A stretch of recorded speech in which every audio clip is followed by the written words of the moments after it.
Hello, my name is Archery. You are watching Pass the Baton, and this is your Paris Olympics wrap-up. Before the opening ceremony even took place, some events had already begun.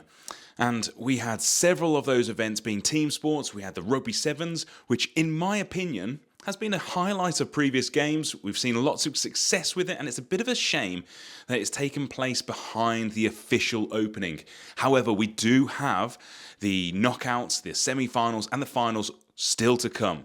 Anyway, with all of the stages through to the quarterfinals having already taken place, we have seen the hosts, France, overcome Argentina 26-14 with a last gasp try from the man of the moment, the player who switched from 15s to 7s, Antoine Dupont.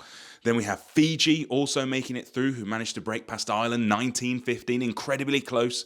While South Africa beat New Zealand in a very close match 14-7, and Australia dominated the USA 18-0. It's a bit of a shame for the US side, who possess so much talent and speed in an ever-growing sport on that side of the Atlantic. Probably courtesy due to my friend Les Spellman. Anyway, the popularity of the event should really be remembered by organisers. We've had a record single-day attendance of 130,000 fans at the Stade de France. The women haven't yet started. They get going on Sunday, but that's something for you to look out for. Elsewhere, the football got underway with a very convincing victory from the women's USA team over Zambia, winning 3-0, and hosts France managed to beat Colombia 3-2. Whilst in the men's competition, hosts France really did a job over Team USA. It was a 3-0 victory, very straightforward, and that's interesting if you know about the managerial situation for both of those sides. Also taking place has been archery, shooting, and handball. Two sports of a very slow nature, whilst on the other end of things, we have handball. It's fast, it's agile, and so far, handball has really been high scoring and seen some really close matches on the women's side of the competition. Anyway, the big deal for Friday was the opening ceremony, and things were slightly different. No stadium show. Yes, that's right. Unlike usual, it's only been done at the Youth Olympics, I think it was. There was nothing taking place in the stadium. This was going to be a 6-kilometre flotilla down the Seine. It was unusual in the fact that there had been disrupted rehearsals. They hadn't gone through the whole show once, apparently. There were concerns over the safety of the river. And as normal, there was secrecy, plus there was rain. There was a lot of it. There was even a performance for Lady Gaga where one of the dancers fell into the river. Emmanuel Macron said, fingers crossed, the show will go ahead. But immediately, as soon as the event began, we saw boats arriving. Unlike usual, we saw all of the athletes coming in, and it was led by Greece, which is the tradition. They start off the games, and then rounding off was the French team. This is quite strange. You didn't really get to see a good picture of all of the athletes, particularly in the horrendous rain conditions. So that's a bit of a disappointment.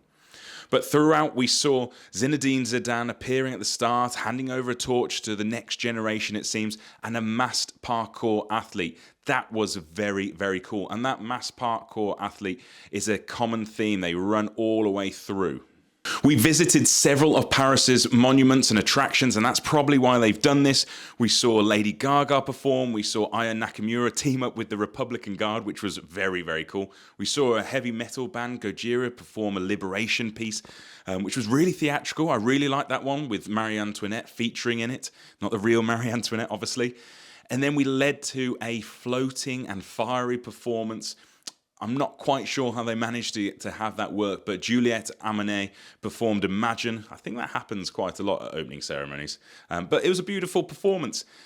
Before we were led into a very psychedelic section, and it was a little bit strange, I'm not going to lie. But I did love the dance floor scenes, and that made me think of my time partying at 4 a.m. And I did like some of the outfits and stuff. It was a little strange, but the finale brought back some of that class again. We saw Zidane reappear. We saw that masked parkour athlete hand over the baton.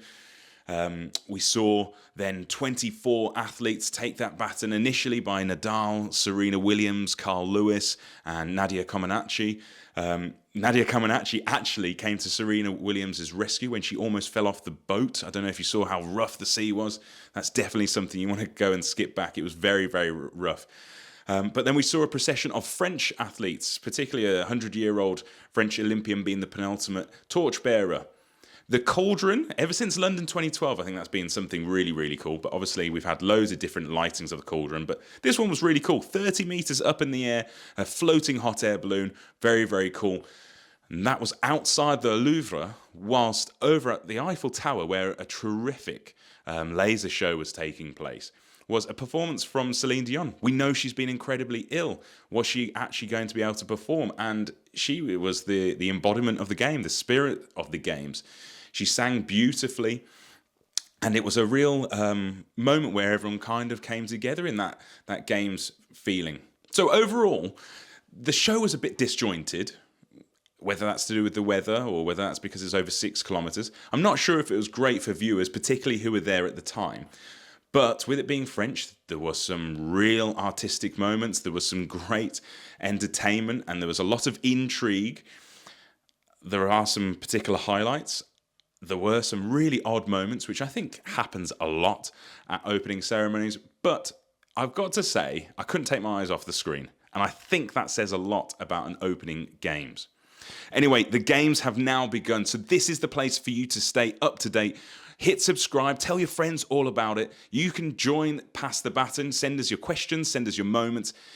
And every single day, we're going to be covering the Olympic action. So make sure you see us every day for your 9-minute update. Right, my name is Arj Tirachelvam. Thank you very much for watching. Bye-bye.